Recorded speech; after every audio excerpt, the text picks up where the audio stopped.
Muri yeZimbabwe tinokuchingamidzai zvekare kune chimwe chirongwa pano Zim Facebook Secrets and Confessions. Tadzoka zvekare nemamwe mamessages. Rekedzai tibva tapinda mumamessages edu atadzoka takakubatirai. Zvakangoma hazvo vedu we. Pane message yandakatumidzirwa ichibva kune vamwe vamufundisi. Hanzi mukoma makadii zvenyu, ndinokumbirawo kuti munge muchindiposterawo nyaya yangu makaviga chitupa changu. Ndiko kutotanga kutoitaura nyaya iyi ndichitoudza umwe munhu asiri mudzimai wangu. Mudzimai wangu ndiye ega anozviziva, of course nen'anga iyo kwacho kwandakaenda ndikanoromba. Saka sekuru ava vakambondibatsirawo kwemakore akati wandei zvinhu zvainge zvichitofamba zvakanaka. Patakazonopesana ndeapo pekuti vainge voda kuti ndinge ndichichekeresa zvekare mwana wangu, asi tainge tisina kutaurirana kuti ndo zvainge zvichazoitika, nekuti pavakanditi unofanira kuti unge uchiita sacrifice, ndakafungidzira kuti sacrifice yacho ndainge ndichazongoita ka1 then zvobva zvatovharana, in which ndakabva ndachizosarudza kuti ndinge ndichisacrifice vamwe mukoma wangu vakazoshaika vakafa neaccident mukoma ivavo. Saka kuti ndinge ndichizosvika pakuita zvekuromba izvi, mukoma yainge iri nhau yekuti ndainge ndatova pedyo nekuda kuzviuraya nekuda kwemachallenges awo andainge ndosangana nawo. Zvakaitika rainge riri rimwe gore paya vaMugabe vachangobuda muofisi. Ndo pandakabva ndachizotanga kufunga kuitawo zvekurima, nekuti kwedu kuprovince vanhu vainge vokurudzirwa kuti vange vachiita zvekurima, nekuti kwainge kuine tarisiro yekuti kwainge kuchazoiswa zvema-inputs zvekuti kana uine land then waikwanisa kuzowana ma-inputs. Saka nemudzimai ndakati tagara pasi tikatanga kucalculata business zvarinoita. Unoti kana wakagara pasi ukatanga kucalculata unoona zvose zvichinyatsokubuda sweet, asi unozoti kana wapinda mufield manje ndopa unoona kuti zvinhu zvinenge zvisina kunyatsokumira zvakanaka. Tagara pasi nemudzimai takaona kuti kana tikawana land yakati kurei tinokwanisa kutoita mamillionaires. Ndo dambudziko rakaitika rekuti takanopinda mubusiness tichitarisira kuti tichaita mamillionaires, tainge tisina kutarisira kuti tinokwanisa kutoitawo malosses patinenge tichatanga kupinda mubusiness. Saka takatarisa tikaona kuti kwedu kwatinobva ndainge ndiine land iyo yandainge ndakasiyirwawo nababa vangu, but kainge kangoriwo kamunda kainge kasina kukura. Saka gore rekutanga takarima chibage chikabuda zvakanaka chaizvo. Muvengi Satani Diabrosi kana ava kuda nezvako ndo zvaanokuita izvozvo, anokukwezva nezvimwe zvinhu zvekuti once wapinda muindustry macho imomo ndo paunozoona kuti watoita maloss mamwe akatonyanyisa, because ipapo patikarima chibage chedu chakabuda zvekuti takati tichinogara pasi nemudzimai tichitanga kuweka takaona kuti tainge tiine profit yainge yakanyanyisa. Saka apa patainge tichiita small scale farming tainge tiine mamwe ma-hidden expenses atainge tisingazivi nezvawo, plus sezvo kwainge kuri kumamisha and we relied on rain, kuti kana kwanaya ndo patinenge tichitiwo munda inenge yadiridzirwa nemvura yaMwari yemahara. But patakazonopinda manje medium and large scale farming ndo patakatanga kuzosangana nemamwe ma-expenses awo atainge tisina kutarisira kuti tainge tichazosangana nawo. Saka muvengi akanotikwezva tikabva tapinda mufarming. Tava mufarming kudaro takaita mari, chibage chedu tikachiendesa kuGMB tikatoona tatopiwa ma-US dollars edu, tikati ko zvairi easy money ka iyi. Ndokubva tachizopinda nemoyo wose. Ipapo takagara pasi tikati sezvo land yatiinayo iri diki tinofanira kuti tinge tichitsvaka munda. Ndainge ndichida kurenta, ndoita zvekurenta, then kana kuri kunzi kana zvazofambawo zvakanaka after ndabva mukurenta, then ndipo pandinobva ndachizotsvaka land inenge yakati kurei. Asi zvinoita Satani, pakabva pachizouya umwe murume uyu ainge aine maproblems ainge ainawo, ainge achirwara nekensa, saka vainge vachida mari. Akabva achizonoti kwandiri unokwanisa kufanosondipa mari then ndokutengesera price. Ainge ari muWalvet murume iyeye. Ndakabva ndachizoenda kubank ndikati uyu mukana wekuti ndinge ndichikwanisa kuona land. Ndaenda kubank, chandainge ndingori nacho yainge iri motikari neimba, saka takabva tachizoshandisa imba yedu as a collateral, imba iyo yatakazotorerwa nebank mushure mekunge tatadza kuti tinge tichizobhadhara mari yacho. Saka ndaenda kubank nemudzimai, takabva tataura nevanhu vekubank tikati tikuda mari yekuti tinge tichipinda mubusiness this and that, and tingori neasset yedu which is our house. Ndokubva vachizoaccepta imba iyoyo as collateral, and I signed it off. Ndainge ndisingatozivi kutoti ndichitosaina off, ndainge ndichitosaina off imba muvengi ainge achitofara. And chinondirwadza, chakandirwadza kuti ndige ndichizosvika pakupinda mune izvi zveurombwa, I was the first person mudzinza to own a house. Mudzinza rekwedu tainge tiri vanhu vekungoti munhu anongoti kana akura unoya kuHarare woshanda wodzokerawo kumusha. Painge pasina kana munhu ainge akambotengawo imba muHarare. Ndini ndainge ndiri wekutanga. Ndainge ndichitofarawo ndichiti ndakakwanisawo kuita breakthrough mumhuri, asi chandainge ndisina kuziva nekunyatsokunzwisisa. Even though I was a pastor, I never thought kuti the enemy will never go away. The enemy will always be somewhere hiding and waiting for the perfect opportunity. Kana uri iwewe unenge wanzi ndiwe wakwanisa kuita a breakthrough in the family, do not think kuti the devil is going to let you go because wakwanisa kuita a breakthrough. Kana uri wewe kutanga kudzinza rekwenyu kuchata, ziva kuti uchasangana nemamwe maproblems mumarriage mako, zvekuti marriage iyoyo inofanira kuti inge ichizonzi yaparara, kuitira kuti mune ramangwana vamwe vanotevera kumashure kwako vanenge vava necase yekuti pane akatombopinda mumarriage nemuchato but akazoita divorce, which means kuti it's no longer a breakthrough, it is now a case yekuti of course munokwanisa kuchata, but kana machata then what? Kana machata comes a divorce. Saka breakthrough yako muvengi will try to reverse it so that inge ichizova a case kuti wakwanisa kupindawo muindustry yawapinda mairi, then zvobva zvaramba, kuitira kuti mune ramangwana muvengi kana kuine someone from the future generation akada kupinda muindustry iyoyo anongoti asi ndina sekuru vangu vakambozviidza zvinhu izvi asi zvikaramba. So if you are the first kuita chaunenge waita, kukwirawo ndege uchienda kumhiri kwemakungwa, unofanira kutoti unge uchitodzikamisa kana hana yako, kuitira kuti whatever that you do ikoko zvisazounza a case into your family kuti tinavo vatete vakaendawo kuUK asi chavakadzoka vainacho hapana. Saka zvinhu zvandainge ndisina kunyatsokudzidza nezvazvo, even though I am a pastor, ndakangozvitora simple because life yangu pandakaita a breakthrough nekuti ndakakwanisa kutorawo mudzimai wangu tikabva tachizochata, zvinhu zvakangotanga kungoita so simple. Soon after that tikawanawo mukana, then ndokubva tachizotenga imba, vana vedu vainge votoendawo kuzvikoro zvinodhura, taitovaoneka motikari kedu ende tainge tichitodya tichitoguta pasina kana maproblems. But the devil was lurking around and he was waiting for the perfect opportunity to strike, and the perfect opportunity came mushure mekunge tanzwa nenyaya idzi dzemaprojects ekurima, kuti kana ukarima sometimes you can get ma-inputs, and we thought kuti we could make it tisingatozive kutoti tainge tava kutoda kutonowira mugomba. It was a trap where we were going to lose everything. The house that we were proud of, we were going to lose that house. Saka takabva tachizopinda nemoyo mushure mekunge tapiwa mari. Zvazvakazonoita mukoma, loan iyo yatainge takanzi you have been approved for such an amount, loan iya yatakati tava kuda kunoipiwa, then the bank took back most of the loan, vakabva vachizotipa mari shoma. Zvinova zvakabva zvachizotimanikidza kuti takazonoita zvinhu zvacho tiri under pressure yekuti already we have committed kuti land tiri kuida.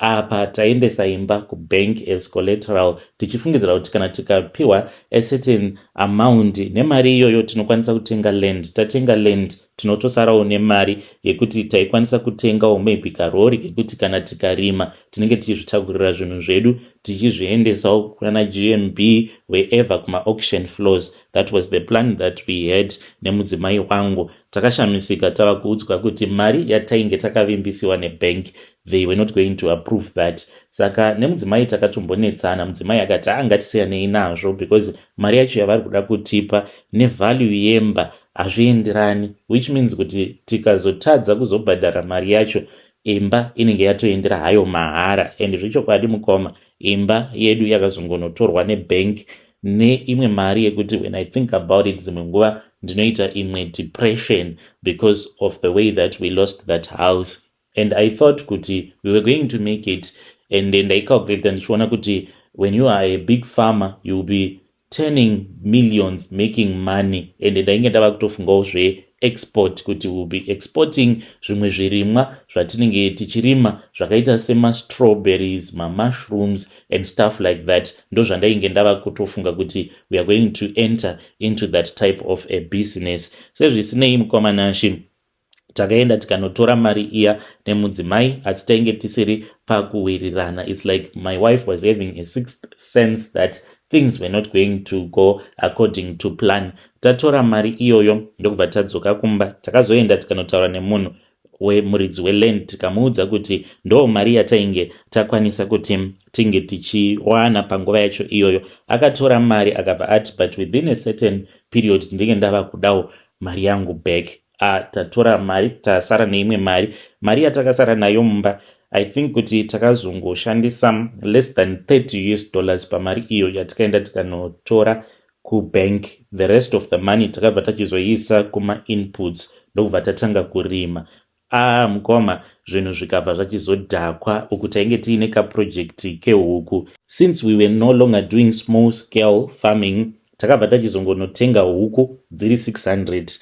Tatenga huku dziri 600 kudaro dzakanotibuditsira imwe mari yekuti hauna chaunoziva. Ende takati huku idzodzo dzasvika nguva yekuti dzainge dzava kufanira kuti dzinge dzichitengesewa.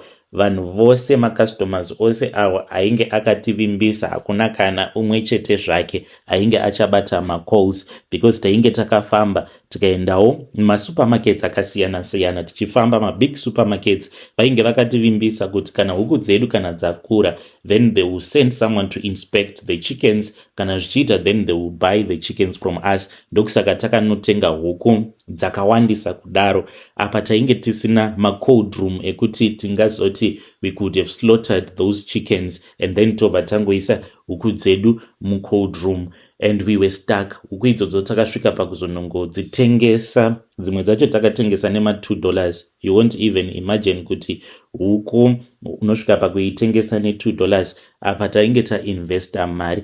Nguva yatainge takavimbisana nemuridzi weland yakati yakwana, ende zvazvinoita akazobva achizorecover because paakanotipa land aitofungidzira kuti zvimwe kuda ava kufa and aitorwara panguva yacho iyoyo. Mamwe madeals taitomaita ari muchipatara vari desperate yekuti vari kuda mari, then taibva tachizovapa mari. So ndo pakabva relationship yacho, zvinhu zvedu zvichinosunga, iye akabva arecover. Cancer yaya ikabva yanzi it was regressing, no longer progressing.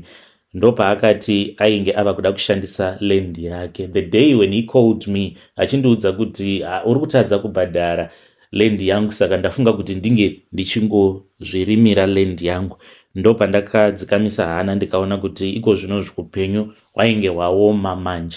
Ndakamirira kuti zvirimwa zvedu zvinge zvichizoita, but hazvina kuzobuda saizvozvo. Tainge takarima macabbage, tikarima maonion. Yainge iri nguva yaJune apo patainge tava kuda kunokohwa macabbage edu nemaonion, but things did not go according to plan. Macabbages edu akatanga kuafektiwa nerimwe gonye zvekuti kunze wanyatsokuona riri cabbage rakanyatsokunaka asi rainonodyiwa pakati pamoyo apa. Uchinorivhura kudai rinenge rakaora. Ukuwo kumaonion, maonion acho haana kubuda akanyatsokukura kuita making onion, twakangobuda twakaita tumababy onion tudiki diki tuya ende kuti munge muchitotengesa takatongoita zvekutongohodheserawo varimi kungoti tikwanise kungowanawo something back, but chakabuda hapana. I then spoke with a guy zvekuti ipapo dai kwanga kuri kunzi tainge tisina kuenderera mberi tichingoita zvekurima, maybe tingadai tisina kuzosvika pakurasikirwa nemba. Ndakati ndataura naye ndikamuudza kuti ndainge ndichida kuti ambondipa zvekare dzimwe 6 months kuti ndinge ndichimbofamba nendima. Ndakafamba zvekare nendima, ipapo zvakabva zvachizotoita worse. Ndainge ndiine masolar panels andainge ndakatenga neimwe equipment yandainge ndakatenga paprice ipapo zvakanobiwa zvose, macables and everything. Apa tainge takaisa irrigation system. Pandakafonerwa nevakomana vachindiudza kuti kwainge kuine mbavha dzainge dzakasvika paprice dzikaba macables dzikaba neimwe equipment yainge iri paprice. Ndakabva ndapererwa ndikashaya kuti ndoita sei. Ndakati ndava kufunga nezvekuti ndinge ndichingocommita suicide because ndainge ndava kutoziva kwazvainge zvava kutoenda kuti muridzi weland obvious ainge ava kuda land yake, apa bank rinenge richida mari, apa project racho it was a total failure. Mari yatainge takaisa muproject yainge yakatongoita down the drain. Ndo pandakatanga kufunga nezvazvo. One day ndakangobuda, ndainge ndava kungozviudza kuti I'm just going to drive. When I drive, kana ndikangosangana netruck randinenge ndapesana naro, whether ndikaona truck rinenge richimhanya, patinenge tava kuda kunopesana, ndongokona hangu ndongonopinda mutrailer ndofira hangu paspot. Ndo zvandainge ndava kutoronga panguva yacho iyoyo. So when I was driving, then I saw someone ainge ari pahiking spot, ainge ari mukadzi ainge aine pamuviri. Ndakangomunzwira tsitsi because it was somewhere kuma 5 p.m. Ndikati mukadzi uyu ari kuenda kupi? Ndakabva ndamukwidza motikari, akabva achizondiudza kuti ainge achienda kumabvuku. I then drove with her, ndikabva ndaenda ndikanomusiya kumabvuku kweya. Akabva achizondiudza kuti painge pari pamba pagogo vake. Gogo vacho vakabva vachizobuda, then akabva achizovaudza kuti ndainge ndamupika up and ndainge ndasarudza kuti ndige ndichizonomusiya directly kwaainge achiinda. Saka vakabva vachizoti vainge vachida kunditenda. Ndo pandakabva ndachizoziva kuti yainge iri n'anga. Vakabva vachizotanga kutaura neni, vakaramba vakanditarisa vakanditi ndoda kuti udzoke pano mangwana, iko zvinozvi nguva dzematare handitendedzwe kupinda mumatare kana wava usiku, saka unouya pano mangwana na7 ndoda kuti unge uchizova uri pano mumatare angu. Ndakabva ndachizoti mangwana acho makuseni, ndakamukira makuseni ndokubva ndabuda ndikabva ndadzokera kumabvuku. Ndakabva ndachizopinda mumatare, ndokainge kari kekutanga kupindawo mun'anga. Saka vakatanga kutaura neni vakandiudza kuti ndainge ndiine zvinhu zvainge zvichindinetsa, ende kana kuri kunzi ndainge ndichida kugadzirisa zvose zvainge zvichindinetsa. Already ndainge ndava kutoda kutorasikirwa nemba. Vakandiudza kuti imba tainge tichazotorerwa, ende kana ndainge ndichazoda ndaifanira kuti ndige ndichizodzoka mudare mavo because vainge vaine solution kumaproblems andainge ndiinawo. Ndakabva ndachizodzokera kumba mukoma zvinhu zvose zvavakandiudza ndo zvakazoitika. Tatorerwa imba manje tava kurenta. Ndo pandakabva ndachizodzokera kumabvuku ndikati gogo zviya zvamakataura zvaitika. Muridzi weland akanditorera land yake nechisimba, ende bhengo rabva rachizosvika pakunditorera imba yangu. Saka handichazivi kuti ndoita sei. Vakabva vachizoti vainge vaine imwe n'anga yavainge vachiziva yekumozambique. Vakanditi pavainge vachazoenda kunoita umwe mutambo kumozambique ndaifanira kuti ndige ndichizoenda navo. Then takabva tachizoenda kumozambique. Ndine machira avo andakanzi ndige ndichitenga netsvimbo. Ndichiita zvose izvi kuchechi, tainge tichiri kutoenda kuchechi, hakuna aitozviziva, uye nemudzimai wangu ainge asingatozvizivi kutoti ndainge ndava kutofamba ndichitoenda kun'anga, uye zvekare ndakatoenda kubira. Ndaenda kukubira kuya ndikatengeswa machira emidzimu, ndikatengeswa netsvimbo nezvakangosiyana.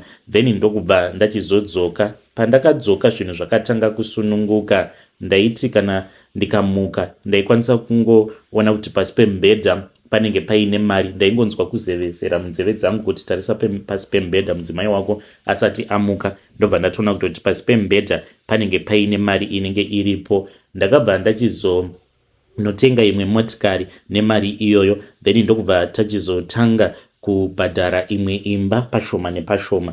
nekuda kwemari iyo yandainge ndichiwana. Takwanisa kuzotenga imwe imba zvekare, tava kusaroja zvinhu. Ndopa zvakanyatsokutanga kufamba zvakanaka, but ndainge ndorota ndichifamba murukova runenge rwakazara neropa. Saka ndakabva ndachizotaura nagogo ndikavaudza kuti ndo zvainge zvoitika. Vakanditi chidzokera wega muzukuru kuMozambique. Handiti unokuziva here? I then went to Mozambique alone. Ndasvika kuya sekuru vakabva vachizonditi nguva yainge yakwana kuti ndige ndichiitawo sacrifice, sezvo vainge vakandipawo zvainge zvakakwanisawo kundipa mari zvikadzosa upfumi hwangu, ende zvechokwadi upfumi hwainge hwakadzoka mumaoko angu. Saka vakabva vachizoti kwandiri vainge vachida kuti ndinge ndichiita sacrifice.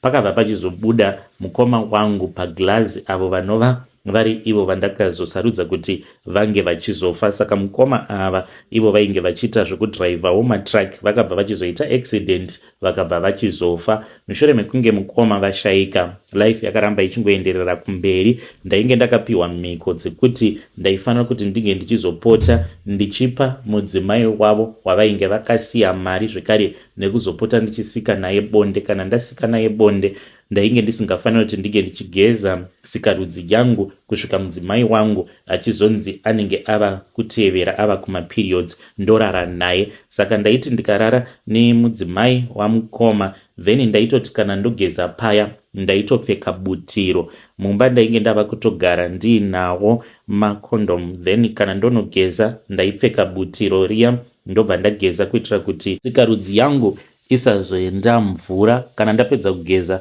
ndobva ndabvisa butiro riya, then ndobva ndapukuta.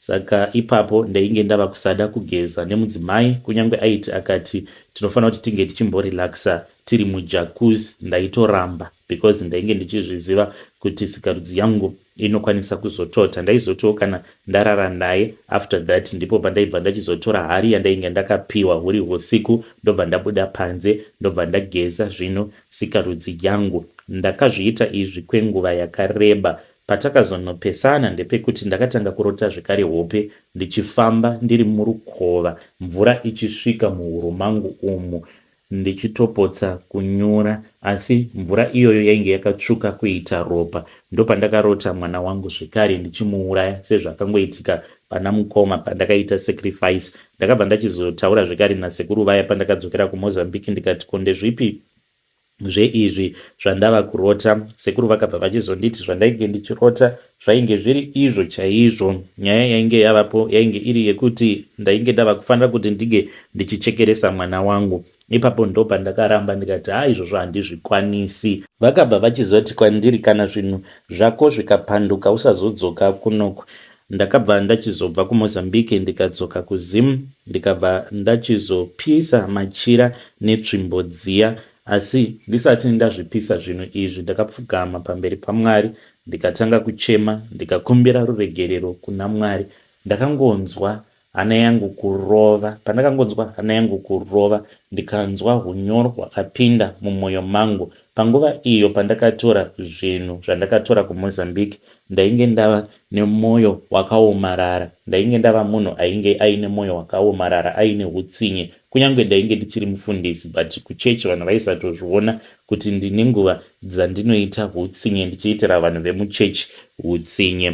Saka ndakabva ndachizonzwa hunyoro hwakapinda mumwoyo mangu, ndikabva ndatanga kuchema ndichinamata kuna Mwari. Ndakangonzwa izwi rakati kwandiri usapisa zvose. Pamachira ndakanzwa izwi rakandiudza machira andaifanira kuti ndinge ndichipisa, then netsvimbo dzidzo dzandaifanira kuti ndinge ndichizoenda kunorasa mumvura. Ndikabva ndachizoita saizvozvo ndiri ndega.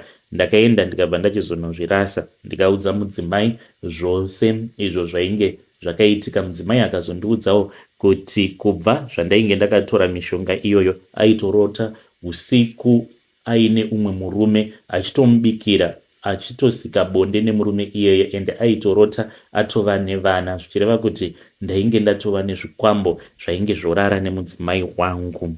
Zvinhu ndo zvakaitika izvi mukoma. Vedare ndo meseji yandakatumidzirwa ichibva kuna vamufundisi. Zvakangooma hazvo veduwe. Strange things indeed they do happen in this world. ya zvakangooma hazvo veduwe, hanzi ndainge ndakaromba ndikazotendeuka pakaipa. Kune avo vakambotangawo mabusinesses then ukazoromba nekuda kwebusiness rawainge wakatanga, you can come to my inbox and then you share with us your own confession.